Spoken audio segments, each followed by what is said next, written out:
had a boss back in the late 80s, early 90s. I was working for a food company. And this boss, he was located up in New Jersey. But he was a tough boss to work with. He was kind of begrudging because he had been a founder of the company that he was working for, the office in New Jersey, and it was bought out by another company, and he was kind of demoted to a kind of a regional manager position. So he had a chip on his shoulder just to start out with. And then they put me into, I was first working for somebody in Atlanta, and they moved my territory and put it under I won't even mention his name, this boss up in New Jersey. And he didn't like that factor either. Didn't like me either. I don't know. I didn't fit into he had this little like boy club going on up there of the different salespeople up that had been around him for quite a while. And I guess got used to his gruff and rude way of doing things. But every Monday morning at about 7:30 in the morning, we would have to have the call to kind of go over the week. I'm trying to remember now because it's been a while, whether it was every other week or every week. But anyway, we had this call at 7:30 in the morning, and it was to kind of review and talk about what was going on in my territory and what things that I need to do or whatever. And we'd get on the phone, and first, if I'd say, "Oh, good morning, Jack." Oh, I just mentioned his name. It's a very generic name. Yes. And I got "Oh yeah, how you doing?" He had this really kind of gruff voice. He was kind of a big gentleman, to say the least. And we would start a conversation. He'd be talking about and ask me questions, and we'd be talking about my territory. In the middle of the sentence, literally, he would turn and talk to somebody in his office, unbeknownst to me. He would just, and I'd be listening, to his words, and they start not making sense. It'd be something like, "You want me to make copies and bring it to your desk? I don't understand, Jack." And he'd go, "I'm not talking to you." And I'd go, "Oh, okay." So I would literally turn my phone up. Back then it wasn't cell phones or anything like that. I'd turn my phone up and I'd be doing other things. Unbeknownst to me again, he would return to me with questions, and I didn't know it was coming back to me. And then I would get this, "Are you listening to me?" And I'd go, "Oh, well, I tried to explain, and he was just, "I don't want your excuses." And then we'd try to get on with the conversation, but it would just belittle me for the day, for the week, for the day. And it was so rude. And I was too new with him. And I was still, my confidence back then was not that strong to be able to stand toe to toe with him. Which you were probably in your 20s. Yeah, I'd have to think about it. Yeah, probably somewhere in my mid to late 20s, really, by the time I got to that company. But it was just, he was the type of person I think you had to stand toe to toe with him and just, butt right back up against him. And I wasn't like that. That wasn't my personality. I took it in, got really discouraged by it. It just never I ended up losing the job because of him, really, because over time we just didn't get along. Even though I learned to deal with him because we were in food business, so we'd set up food shows, and we'd have to set up a display it was a salad company, and I used to have to set up a ice display of salads and decorate it and all this stuff. Well, he would always come down and rearrange it. Didn't like the way so I learned to what his likes were, and I would put it the way he would want it. He would still come down and change it back the way that I wanted it. So it was I was kind of a reverse psychology I used on him. So, but it was just no respect, and I didn't. His management skills was very close ties. Keep those strings close and tight, so that he really didn't. He didn't delegate. He didn't give me the opportunity to really manage my area. So he did not give you respect, and you didn't have much respect for him, did you? No, not at all. Well, I won't go into some of the things that that I thought and did about him, but that's another story. So hello, this is Gina And this is Don. with Focused Healthy Family. This is podcast number 61. And today we're talking about respect and respecting time and activities for ourselves and our children with one of our parent-child scenarios. Before we get into that, let's hear a word from our sponsor.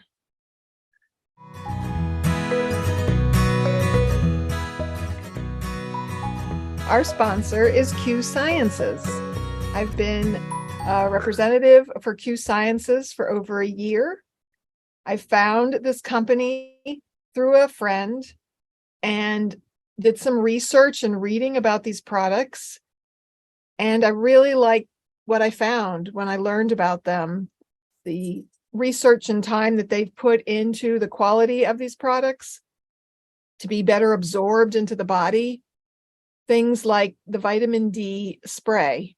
Our youngest was on a capsule vitamin D, and yet vitamin D levels remained the same with follow-up checkups. And with the spray, it increased. Increased pretty strong. Almost double. Yeah. And I mean, we're talking her levels were maybe 20, and I want to say they went up to 47 or something around that range. And the sleep spray is another great one. It's got melatonin, 5-HTP, and I believe another herbal supplement in there. And because it's a spray, you spray it on your tongue, it gets absorbed more quickly into your body to be more effective to help you in the moment.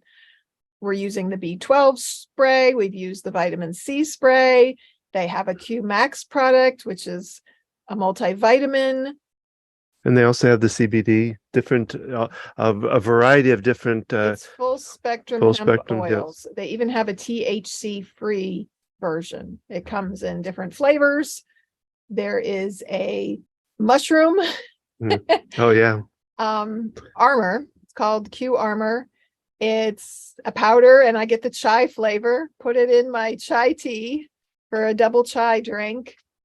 So instead of as they say, flushing your supplements down, well, the toilet or the drain, you want to get something like this that's fully absorbed. It's like flushing money down the toilet too, if you're not using a supplement that absorbs well and does well for your body. So that's what Q Science is really about. It's a good, well absorbed, high nutrient product. They have multiple products. They have child specific products. They now also have some facial cream products.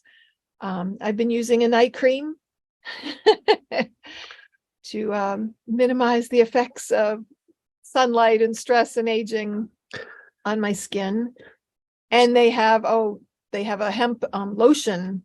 That's also a wonderful product that we've tried. So check us out, learn more. You can find the link at our website, www.focusedhealthyfamily.com. You can also go to focusedhealthyfamily.com/Q Sciences, the letter Q and Sciences. with an S at the end. With the S at the end, yes.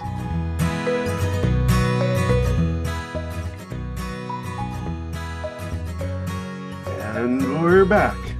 Don wrote my notes out. And I had trouble following your train of thought.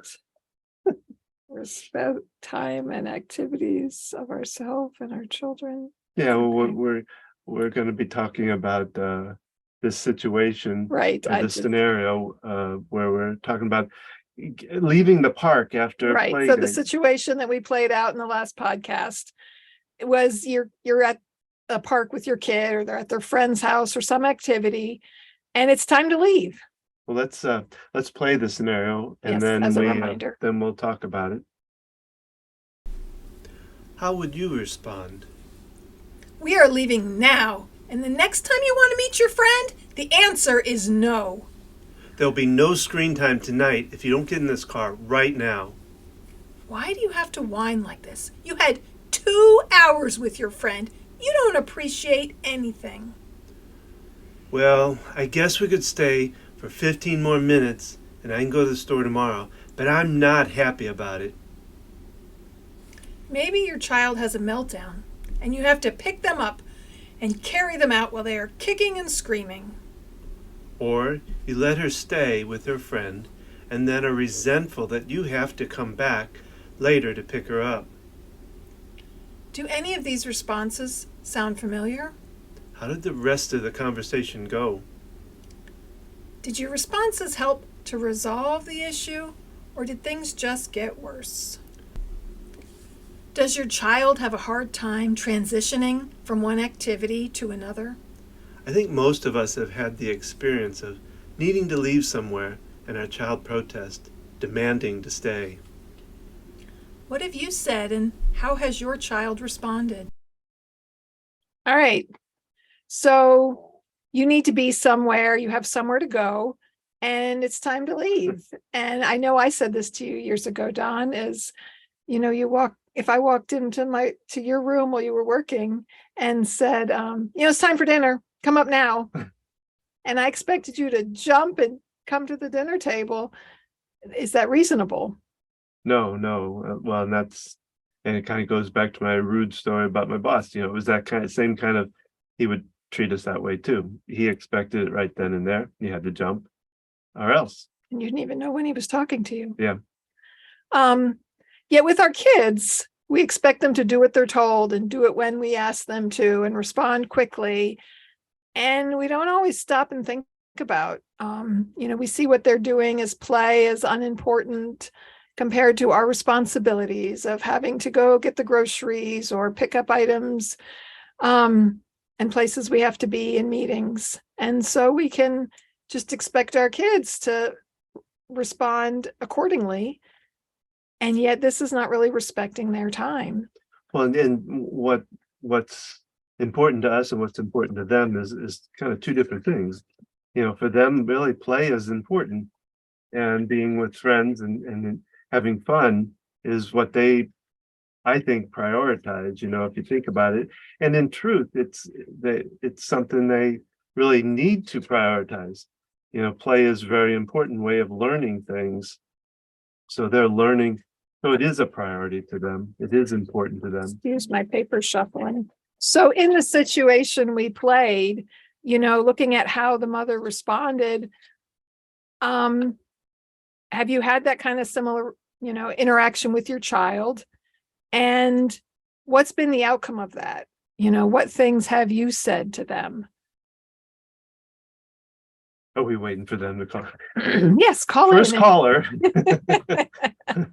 We're leaving now. And if you don't, come with me instantly, we're not going to meet your friend next time, Or do you give in and say, okay, another 50, and all the time the resentment builds up in the back, or the anger starts building up because you gave in and you really needed to be home for whatever purpose, making dinner, or you had a meeting, or conference call or something like that, and you begrudgingly just give in to them. That doesn't help either, and it's really not good for them either. If you think about it, it doesn't teach them I don't know, like timeliness and responsibility and following through. The other thing is kind of arbitrary punishments. There'll be no screen time tonight if you don't get in the car right now. What does that have to do with this activity? Does that make any sense to the child? Well, and do you make you're grounded for life? Are these impossible type of statements that you're not going to hold up on? You can't follow idle threats. Yeah, those are not helpful, not really helpful in the long term. Sometimes you can get an instant response in the short term, your child responding out of fear or compliance. But in the long term, what is this doing to your relationship? Excuse me, I'm dealing with this allergies, I think. Or you wind up labeling your child, why do you have to whine like this? You got all this time with your friend and you just don't appreciate anything, do you? So now you've labeled them. And when you label our children, we're setting them up for more of that same behavior. Then they figure, I'm the whiner, or I never do what I'm told, or I'm slow. Well, and it just grows over time too. It's kind of what they call it, the kind of self-fulfilling prophecy. That's the words I was looking for. Thank you. it also is laying guilt on them, you don't appreciate anything, Yeah. And I gave you 2 hours of time to be able to do this, and right. you You had enough you're time. begrudging it and whining about it. So when we react, we often respond in these situations without really thinking about what we're saying. Things come out of our mouth and we're like, I sound like my mother. Or like, why did I respond so, that way? What is it that was, so pressing? Yet we've got our own things that we have to do, our own responsibilities. And sometimes we forget to allow the time our children need. So, what happens when we respond this way to our kids? They wind up getting angry or upset. They feel like they're not heard or their needs are not being met. What matters to them is not really important. Well, and if you give in, like we talked about it, you say, oh, okay, you can have another 15 minutes. It kind of gives them the idea that, they don't really respect your words and know that you're going, oh, well, what's that? Remember the story you tell about Abby with the time? We were at the park. We used to go to the park once a week with all our homeschool friends. And I don't know, she was very early elementary age. And I said something like, we're leaving in 5 minutes or however many minutes. And she looked at her friend and said, oh, we've got plenty of time. Meaning we weren't as consistent. Our sense of time, like to her, 5 minutes probably felt like an hour. Because I didn't always. The time kind of drifted too. You'd get talking and we both did it. We both would sit there and talk, and then 5 minutes would go past, 10 minutes would go past, and then we realize, and then it well, and in a way, then it becomes more, then you get urgent and angry or whatever because you at yourself sometimes because you didn't follow up with it, or right. Time becomes more pressing. Yeah.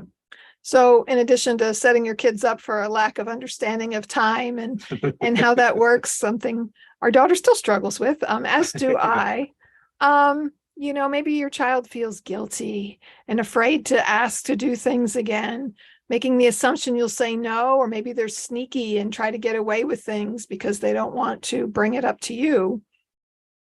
And of course, the parent becomes kind of dreads having to take them places too because of the battles or the arguments or the whining or, just how tough it was to get you away from the last place. Now, heck, if I'm going to take you any place, that they use those threats. In fact, this will be the last time I take you here, kind of thing. Which is usually not true. Yeah. And, we talked about the labeling, labeling your child, setting them up for more of the same behavior, right? So what's a parent to do? We need to leave. What is it? Maybe we've got to run some errands, pick up some items before we get home, and maybe have to go on a phone call for a meeting. And so we do need to leave at a set time. What can we do in this situation? What can we do? So there's a number of things you can do. And what ideas do you have, Don? Well, I think one thing is talking beforehand. Yeah. Talking to them of what do you need to be able to leave at a certain time. Understanding, like with our kids, that it would take them just quite a bit of time just to get warmed up, to get into it. Their social abilities were a little slow, and we would want to get there and let them have some time just to warm up to the crowd kind of thing. And within 15-20 minutes they'd be starting to get into it. Sometimes it was just about the time we were ready to leave, they'd be just that was much more with our youngest child than the older two. So you have to know your children. You have to know their ability to respond. We all have different rates of processing information that's given to us, especially verbally, and also their ability to wrap up the task and what they're doing. So we do need to set the expectations ahead of time. Pre-plan. Look, we're going over to your friend's house. I know how much you love playing. Yeah, we do need to leave at this time, Well, and if they're old enough, and really at any age, engaging them in participation of making that plan. you know, I'll let you know, 30 minutes before we have to leave or 15 minutes before we have to leave. And, some kids like countdown timers. I remember doing that with our oldest. I'd set my watch and back when I wore a watch and it would beep and he would know when it beeped, it was time to go or to change what we were doing to get up from where we were. And, Well, in the pre-planning too, it would be helpful to talk to your children about what do you want to do there? What are the things that you definitely want to try to, who do you want to see? Which of your friends do you really want to be around? I didn't say that quite right, but or what activities do you want to do Yeah. when you get together with your friend? Because maybe they're just getting together with one friend and they've talked about getting together and doing such and such. And so, how can you facilitate them being able to speak up for themselves and do the things they want so that they're not disappointed at the end of the time? Well, and you can also then use that too. When if say, 5 minutes or 10 minutes before you're ready to leave, to be able to come up and say, do you want to do this one more time? Or do you want to do that one more time before we leave? Yeah. Giving them a choice. Well, and I think it would gives them a little bit of enthusiasm about, that they can do one more thing before they have to leave. It makes leaving a little easier, I would think. Yeah. And when you give them, we got to go in 15 minutes, it gives them that warning. And again, knowing your child, all children are different in how they handle this. I want to say it was our youngest who I'd be like, okay, it's time to go. And they're like, okay, let's leave. They were done. Yeah. And ready. And maybe I wasn't even fully ready. I was used to them taking time to be able to go. So, and the choice, that's really powerful. Our children are looking for opportunities to make decisions for themselves, to be independent. Think about how many times during a kid's day that they're told what to do, when, where, between going to school, getting homework done, other activities they might participate in, they're constantly being told what to do and when. And so they are looking for ways to feel more empowered, and they might rebel against you because they want to feel a sense of control. And so anytime we can give them a choice. I think another important thing is not to overschedule yourself. Mm-hmm. I hear it a lot with the parents I work with that, they especially kids that go to school. Now we homeschool, but the kids go to school, they come, they have sports afterwards, they have to run, and the parents have to run here and there.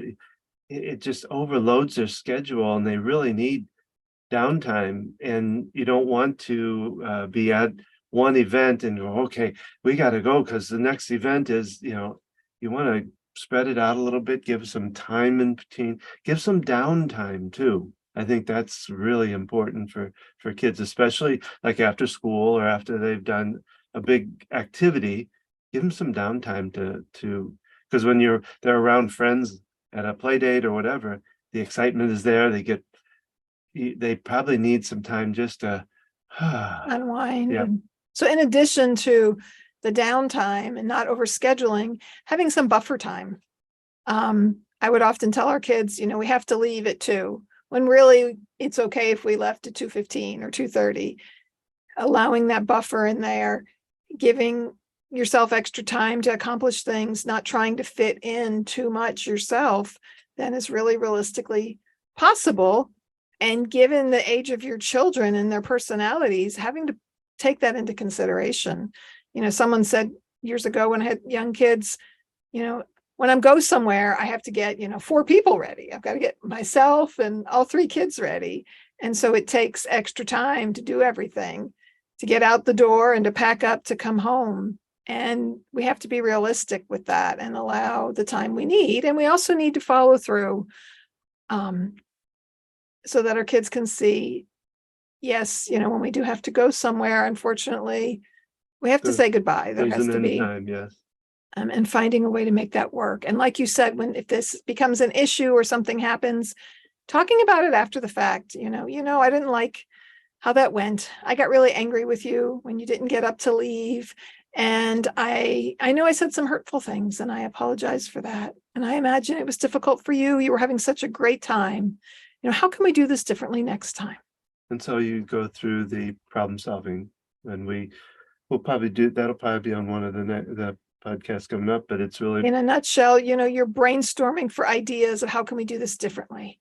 And the important thing is, so that all the ideas feel heard, is it's really helpful to just write down, say, okay, first we're just going to write down our ideas and then we'll go through them. So you have an idea, you write it down. Your child has an idea, even if it's ridiculous, yeah, you write it down and you go through them, you get them all written down, and then you go through them one at a time. And you each have the opportunity to speak on it. Like, no, that's not going to work for me. Or, this idea, I don't like it, but what if we did this? And sometimes in the process, you can come up with a new idea or a combination of the ideas. And then you make a plan with it. And it really helps to write things out. And so that next time before you go out, you can be like, you know what? Remember we talked about this? We made this Yeah. plan. I'd like to see if we could follow through on that. gives you some accountability, Yes. to be able to 2 weeks down the road say, this isn't going the way we talked about and you agreed upon. What can we do to change that? But also setting them up with the expectation, like, okay, this is what the plan is, this is what we need to do. And in that, you take out judgment, like you were saying, is whatever their idea is, no matter how, especially with small kids, it can be very goofy or very weird. You write it down anyway. In the back of your mind, it's Live going, in my friend's house and stay there forever. Yeah. So we In can the back always of the play. parent's mind, it's going, that ain't going to work, but you don't really want to put that kind of judgment on it. Just And write it usually down. they know. Yeah, and then you go back and review it. And here's the other part of it. Take any buts out of it. When they give you a goofy one like that, I want to stay and live at my friend's house forever. You say, well, so you're telling me you want to stay at your friend's house and live there forever. The problem I see with that is I'll miss you a lot if you do that, And you so- can add in, wow, that would be really fun and exciting. Yeah. Yeah. Or, You know. the problem is, or as I see it versus, but, because that just negates everything. And also giving them time to respond, because they might say, yeah, I can't do that. I'd miss my dog, or I'd yeah. miss, whatever at home. And so giving them the opportunity to, and it really takes a lot of restraint to let them really engage in the process. And so you're not only solving the problem you're working out, but you're teaching them problem solving skills and for a real life situation. And and then they have that satisfaction of, oh, wow, that worked, Mom. Next time, when there's a problem, they might even say, hey, let's come up with new ideas. Well, and then, and we don't talk as much about on the sandwich generation, the senior side of it, but problem solving works for anybody, anytime. It works in business. I use it in business. I use it in family things, all of that. So it can work for adults just as well as it does for kids. And, thinking about that too, if you have an aging elderly loved one or someone you're caring for, in addition, allowing enough time for things. Oh, yeah. They can have, increased time with mobility and, again, cognitive issues, being able to process what needs to be done, allowing for extra time for these things to happen. And it can be challenging with everything you have going on. Maybe you're working, your kids are in school, you're having to juggle a lot of different responsibilities. So finding ways to make things easier for yourself and for them, figuring out what's most important, what can we let go of, what activities is it really okay if we're not there on time? Yeah. And Prioritize it. finding a way to let go of things that can lead to overwhelm and too much going on. And it comes down to what we originally started with, the idea of respect. It's important to, I think we all kind of grow up with this, I'm the adult, you're the child, you should do what I say kind of Do as you say, mentality. do as I say. And it doesn't really work. And that's why we talk about respect as a two-way street. It's important to respect our kids. It doesn't mean you have to be their best friend or anything. I'm not sure. How would you? Well, yeah, Yeah. they're people too. And what is important to you is different than what's important to them. And just because what they're doing doesn't look important to you or compared to what you have, it is important to them and where they're at. And so would you say to a spouse, a partner, a friend, I need you to get this done and I need you to do it right now? Have I think I've done that to you. I'm guilty. How does that feel? But no, it doesn't feel good. Don, as soon as we're done with this podcast, I need you to put those clothes in the laundry like I told you to do. I'm not gonna do it. Yeah, and so that don't you feel that resentment of Yeah. building up of she's not going to tell me what to do. Our kids feel very similar I'm older than she is. in this situation. Well, Well, then you you respect your elders. you need more responsibility then since you're older. So how do we get off on this? But no, Speaking to that Yeah. point of how we talk to our kids, is it how we would talk to a friend? Yeah. And why is it so different? Why, would you we have need that to telephone conversation? portray our Yeah. dominance over our children? What are you teaching them? The people who are older and bigger than they are can push you around and tell you what to do.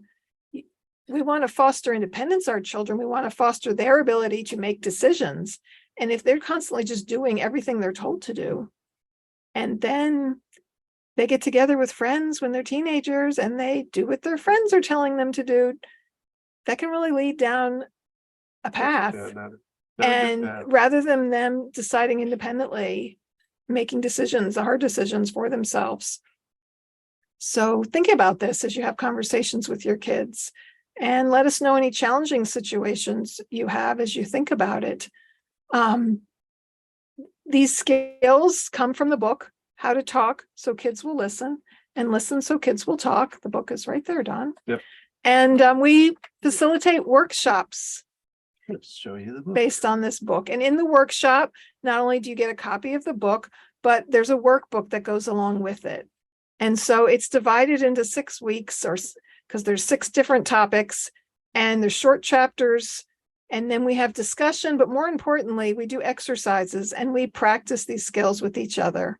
And it's so helpful. Everyone always gives us feedback that being there with other parents, hearing other parents in similar situations, practicing them, hearing that, one parent is better at this way of doing things than another, and that dynamic and how it's different, and improving their skills to improve their relationship with their children. And we hear great results, when they start changing how they respond to their kids. And you can see more of those testimonials on our website that people have participated in the workshop. So yeah, stay tuned, because we hope to have one at the end of summer, right before, probably around the time school starts, or right before it, something like that. So haven't put it up there yet, but we didn't want to do one to the summer because it's a little harder to get people are on vacation and all that, but right before school usually is a good time to go through that. So stay tuned for that. And as we've been doing this week, these past 2 weeks, is our scenarios, parent scenarios. And we are going to have next week, we're going to be discussing this one. Number 4, it's about going past curfew. And so let's listen to the scenario and we will talk after it. After you listen to the parent-child situation, please add your response to our conversation. And now, here's today's scenario. Your teenager comes home past their curfew again, coming home past 11 p.m. on a school night. You're late again. This is the 3rd time in 2 weeks. Yeah, I know. Sorry. Sorry? I just forgot what time it was. We were having fun and I just forgot. You forgot? Are you kidding me? That is no excuse. It won't happen again, I promise. Next time I will remember. We worry about our kids when they are out with their friends and they don't respond to us when we call or text them. When you were a teen, did you have a curfew? What did your parents do if you got home late? So that's the scenario. Again, how about what would you do if your child came in late past the curfew? So think about those questions and think about your answers and your responses. And then join us again next week. We'll discuss this idea, and please reach out to us. You can send us messages through our Facebook page, through connect with us through the website, or respond here on YouTube. And that's our podcast for today. We hope you've enjoyed it. We would love to hear from you. We'd love comments both on the scenario that we pose, but also just on the podcast itself.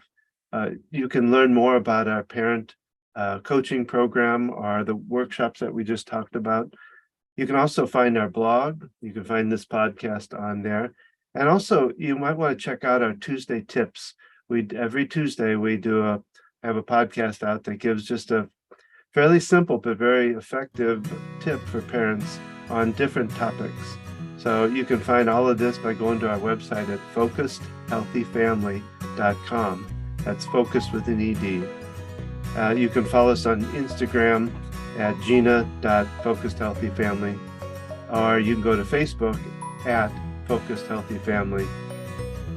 And remember, how you speak to your children shapes their future and yours.